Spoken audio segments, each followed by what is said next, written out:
Versículo 7 que me llena de interrogantes, de preguntas, me afecta, me conmueve. La palabra me moviliza cada vez que lo leo. Jueces 2:7 dice: el pueblo, habla de la iglesia, sirvió al Señor mientras vivieron Josué y los ancianos que le sobrevivieron, los cuales todos habían visto las obras que el Señor había hecho por Israel. Todos habían visto, y el pueblo sirvió a Dios porque habían visto las obras. Pero esa generación murió y surgió otra que no conocía al Señor, ni sabía lo que Él había hecho en el pasado por Israel, y abandonaron a Dios, al Dios de sus padres. Abandonaron al Dios que los había sacado de Egipto. Siguieron a otros dioses paganos de los pueblos que estaban alrededor, y los adoraron, provocando así la ira del Señor. O sea que el ciclo de decadencia comenzó con la muerte de la generación que había tomado la tierra prometida y el surgimiento de una nueva generación. Y cuando Dios bendice una sociedad, siempre hay padres, hijos y nietos. Siempre hay 3 generaciones. Porque en Israel había una generación que nunca logró cambiar la mentalidad. Los que murieron en el desierto, los padres. Los que siguieron a Moisés, 40 años los tipos, y no se pudieron sacar la esclavitud de adentro. No se podían sacar más de 300 años de esclavitud, no se la podían sacar. O sea, Dios los sacó de Egipto, pero ellos nunca pudieron sacarse Egipto de adentro. Y entonces Dios los tenía dando vuelta y eran tan cabezones. Ustedes leen en la Biblia y dicen: pero ¿cómo puede ser? Les cae el pan del cielo, ni trabajar tienen que para el pan. Y apenas Moisés se perdía un instante allá arriba en la montaña, ya estaban adorando a dioses paganos. Ya estaban criticando, ya querían apedrear a Moisés, porque eran mentes de esclavos. Cuando Dios ve a ellos, dice: esta generación literalmente tiene que morir aquí. No están preparados para conquistar lo nuevo. Y yo sé y he visto a hombres y mujeres de Dios, y ahora hablo en términos espirituales, que han muerto sin poder ver un avivamiento, sin poder ver un mover de Dios, porque se murieron como odres viejos. No hablo de edad cronológica, insisto, hay muchachos de 20 años que son odres viejos, y hay hombres de 70, 75 años que son odres nuevos. No hablo de edad cronológica, no es esta un insulto a la edad. Lo que trato de decir es que cuando Dios quiere bendecirte y nos cerramos, nos transformamos en esa generación de Israel que no pudo ver la gloria de Dios, que se murieron, a razón se presumen de 400 funerales diarios, iban muriendo, eran 4 millones y todos murieron, y sus hijos fueron los que poseyeron la tierra prometida. Esos hijos, dice la Biblia, esa segunda generación, la generación de la era Josué, fueron testigos desde chiquitos de todo lo que Dios hacía. Tenían la inocencia de decir: papá, ¿y por qué cae maná del cielo? Y porque Dios nos manda para que nos alimentemos. Oh, papá, ¿viste lo que pasó? De la roca brotó agua y se abrió el mar. Yo era chiquito, pero contame la historia. Y antes de dormir, esos chiquititos se criaron en una atmósfera de milagros. Esos, creo, somos nosotros. Somos una iglesia joven. Nosotros somos una iglesia nueva. Una iglesia en una California seca, en un sur de California que decían que nada crece, que aquí las iglesias están condenadas a ser pequeñas. Somos una iglesia joven, somos una iglesia pura que le creemos todo al Señor y creyentes en que Él puede hacer las cosas nuevas y nos renueva y nos bendice. Así que creo que somos la generación Josué. Llegamos y conquistamos esta tierra, y esta tierra es nuestra. Y somos una generación que hemos visto los milagros, hemos visto. Pasan los años, ya cumplí 35, y no me puedo olvidar de la sanidad de mamá. No me puedo olvidar. ¿Cómo voy a olvidar que un día Dios entra a mi hogar, a nuestro hogar, y la sana hasta el día de hoy?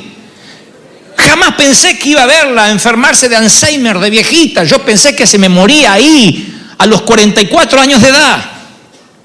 Pero Dios la sanó.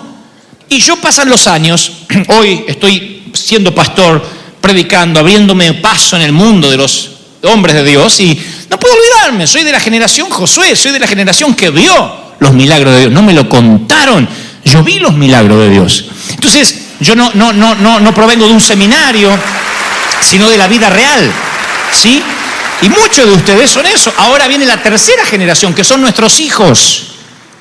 Y nuestros hijos, conforme la Biblia, es esta generación, esta tercera generación, que nunca conoció lo que es ser esclavo, nació en una tierra que fluye leche y miel, y eso está bueno. Qué lindo darle a nuestros hijos una tierra que fluye leche y miel, darle prosperidad, abundancia. El tema es que lo dan por sentado. Y si dan por sentado la presencia de Dios, hasta lo sagrado se les vuelve común. Los niños ricos no saben que son ricos. No saben. Los niños ricos dicen, quiero una PlayStation, ahora quiero una Xbox, ahora quiero, y el padre va y le regala. Y él cree que a todos los niños les pasa eso. Hasta que un día se choquean con el mundo real. Él cree que todos los niños suben a una limusina con los vidrios polarizados, cree que todos los niños andan con seguridad. Los hijos de los reyes no saben que los demás no son hijos de reyes. Dan todo por sentado. Por lo general, si no tienen buena terapia, salen al mundo como que el mundo les debe algo. Y esa es nuestra responsabilidad con la tercera generación, porque es una generación que no conoció por experiencia propia lo que significa ser salvado por Dios. Algunos de nuestros hijos nunca tendrán conciencia de lo que es ser salvado por Dios. Y cuando voy a la Biblia, uno dice, bueno, pero son nuestros hijos, yo los crío en un ambiente espiritual. El tema es que la Biblia habla de hijos de Dios y nunca habla de nietos de Dios. Y los nietos de Dios no existen como tal, ni como figura metafórica, ni como figura espiritual. Dios no tiene nietos, Dios no es abuelo de nadie. Dios es padre de todos, pero no es abuelo de nadie. Dios no es abuelo de nadie. ¿Qué hacemos o qué hacen los abuelos? Le dan a los nietos lo que los padres no le dan. Unos dulces, unos caramelos, le hacen comer todas las porquerías que mamá no le quiere dar de comer. ¿Qué hacen los nietos? No importa, la AU me va a dar. Y eso es lo que pasa con los nietos espirituales. No se comprometen, no diezman, no ofrendan, no oran, no buscan a Dios. No importa, a mí Dios me va a dar porque es mi abuelo. Y Dios no es el abuelo de nadie. Dios es padre. Y Dios quiere tener con sus hijos relación de padre e hijo. Y no le importa cuál sea tu apellido. Tu papá puede ser un gran predicador o un gran delincuente. Dios quiere tener intimidad con cada uno. Por eso me preocupa esta generación. Por eso me preocupa que nuestros jóvenes empiecen a dar por sentado la presencia de Dios. Y crea que presencia de Dios hay en todas las iglesias, que cualquiera que se una ya ora y cae la gloria. Y no es así. La presencia de Dios es un regalo que Dios le da a ciertas personas, a cierto pueblo. Y los nietos de Dios creen que lo han visto todos. Porque, recuerda, tus padres, si tienes padres cristianos, pelearon batallas que tú no peleaste. Tus padres fueron salvados de una esclavitud que tú nunca experimentaste. Y es un engaño imaginar que tú no necesitas tanto a Dios como lo necesitaron tus padres.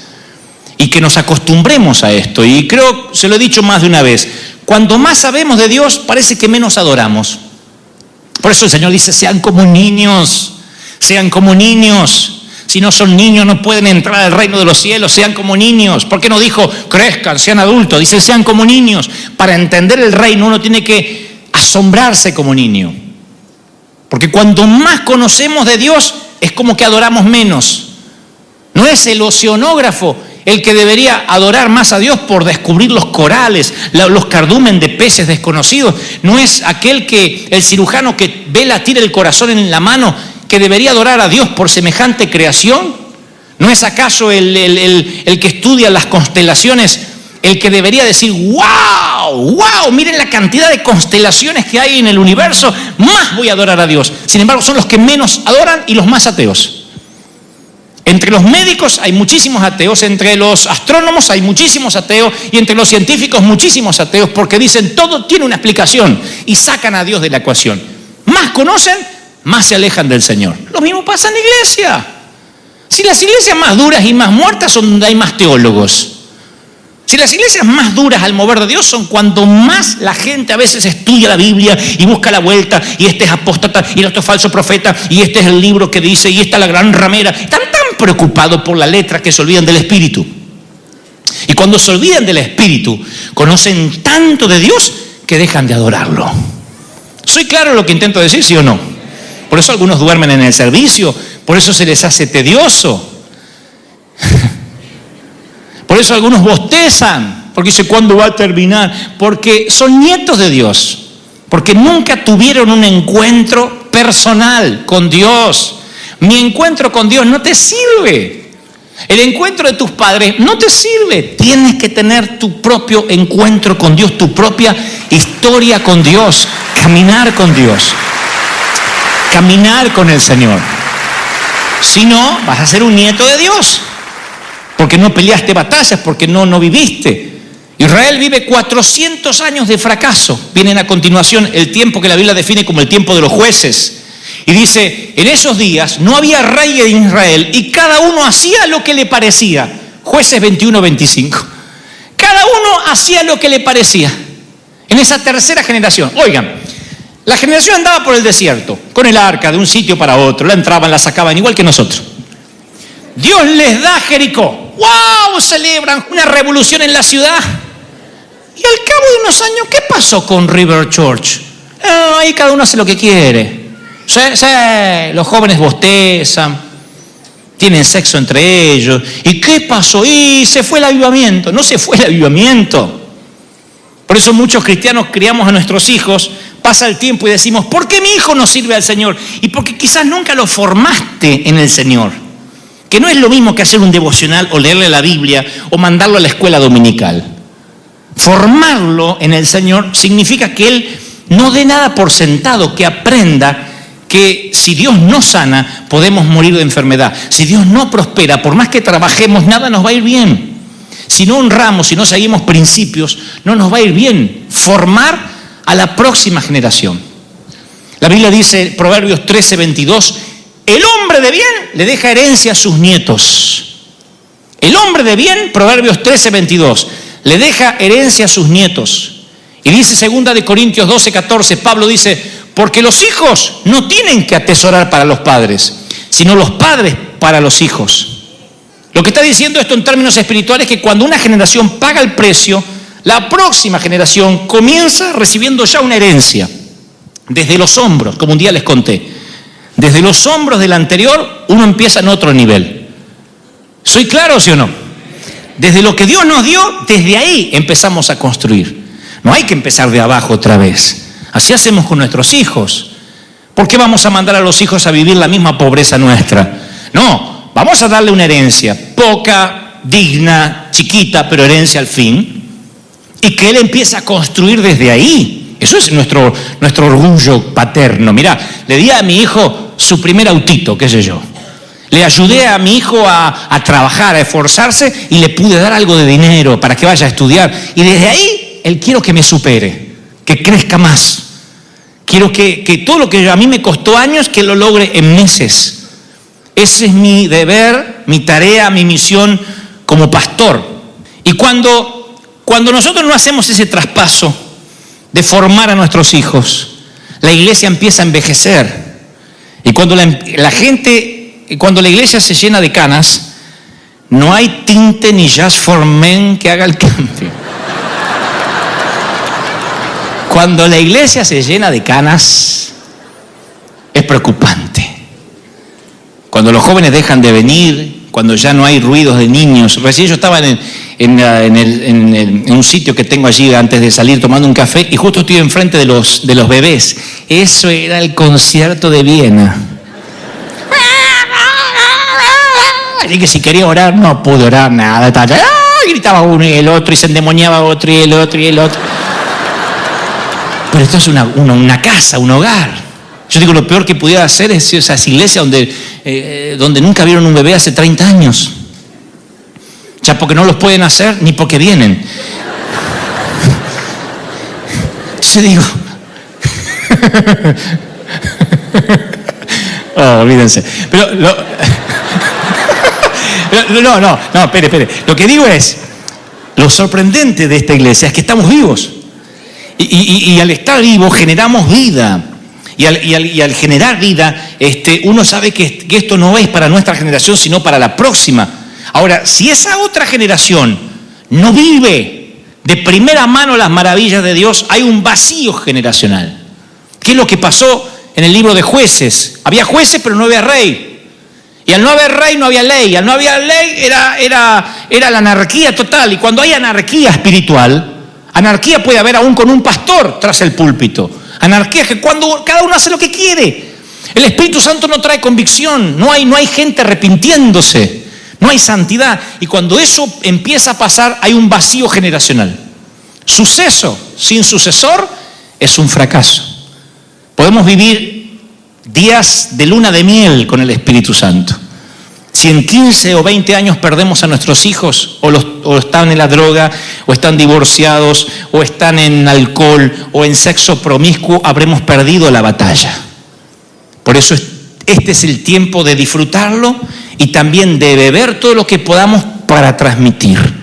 Yo trabajaré hasta el último día de mi vida para que lo sagrado no se vuelva común. Siempre digo, es nuestra tarea hacerlo todos los días, no dar nada por sentado, no dar nada por sentado a nadie, no estar seguro de nada ni de nadie, sino todos los días trabajar en lo que Dios te manda hacer. ¿Me siguen, sí o no?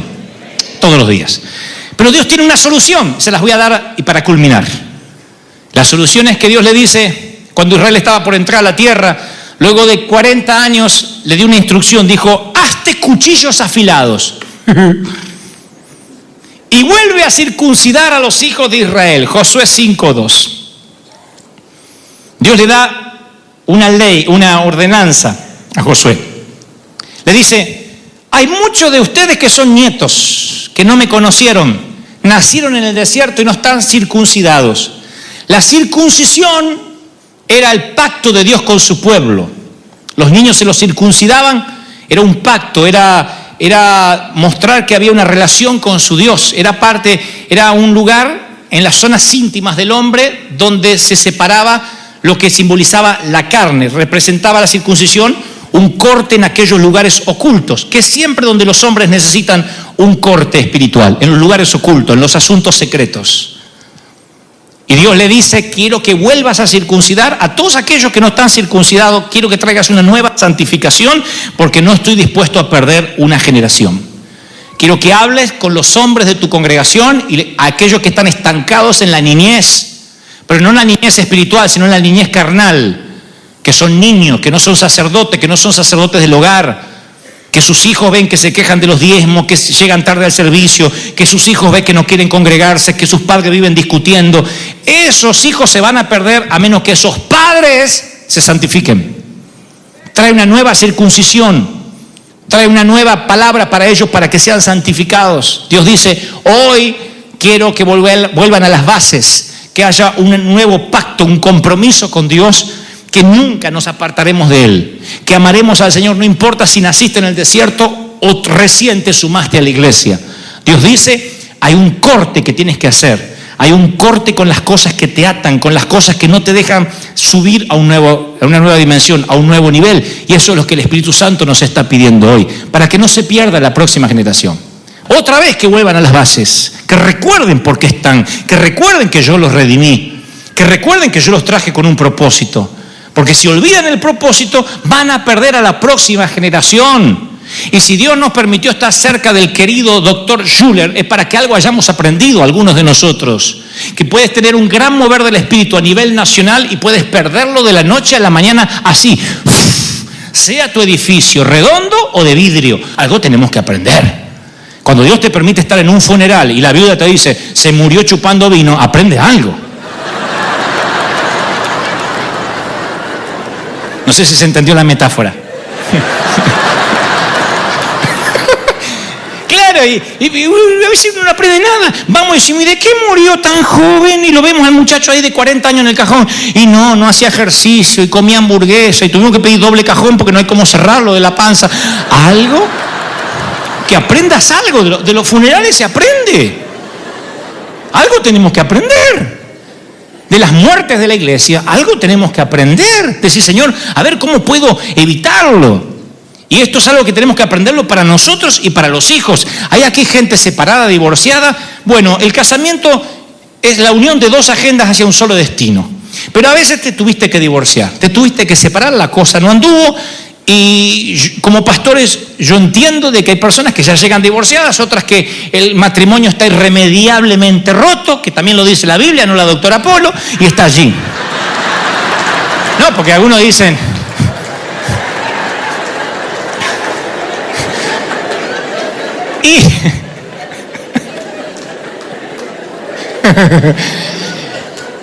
Y tal vez no puedas salvar la relación matrimonial porque pasaron muchas cosas y digas, bueno, todo está perdido, ¿qué hago yo? ¿Soy acaso la parte relegada de la iglesia? No, tus hijos no merecen convertirse en las víctimas inocentes de una guerra. No puedes permitir que se pierdan los retoños porque todos los años habrán sido en vano, tanto dolor no tendrá sentido. Si el sueño del príncipe y la princesa no funcionó porque el matrimonio se disolvió, bueno, tus hijos son la profecía. Tus hijos es lo que hay que salvar. La Biblia dice que es posible sacar una buena semilla de un árbol muerto. Entonces, ¿qué intento decir con esto? No es pro divorcio, no estoy diciendo divórciense. Lo que trato de decir es, aún los divorciados dicen, bueno, pero ¿qué me queda a mí? Mis hijos vivieron el divorcio, vivieron la separación, tuve que criar a mis hijos sola. Aún así, tu obligación es salvar los retoños. Del árbol muerto, Dios también puede sacar una semilla. O no hemos conocido predicadores que han sido frutos de una violación. O no hemos conocido niños con una familia disfuncional como este servidor, donde toda mi primera etapa de la niñez la viví solo, en una cunita, haciéndome encima, porque ni me cambiaban, porque mamá no tenía fuerza, mi hermano no sabía, mi papá estaba borracho. Y eso no me impidió ser un hombre de bien, porque Dios hace que de un árbol que está roto, putrefacto, Dios saca la semilla y la transforma en bendición. ¿Cuántos reciben esta palabra? Dígame, amén, aleluya. ¿Cuántos la reciben? Dígame amén. Grábate estas palabras en el corazón. Incúlcaselas a tus hijos. Háblales de ella cuando estés en tu casa, cuando vayas por el camino, Deuteronomio 6:6. Cuando te acuestes, cuando te levantes. Miren la orden de Dios. Ojalá dijera, con que mandes tus chicos a la escuela dominical para que no te molesten durante el servicio, estás hecho. Grábate estas palabras, incúlcaselas a tus hijos. Háblales cuando estés en tu casa. Y cuando vayas por el camino de vacaciones, no dejes la Biblia. Dios no se toma vacaciones contigo, tampoco te tomes vacaciones de Dios. Llévate la Biblia. Cuando te acuestes y cuando te levantes, átalas a tu mano como un signo. Llévalas en tu frente como una marca. Escríbelas en los postes de tu casa y en los portones de tus ciudades, para que cuando estés de compra por las tiendas también lo veas.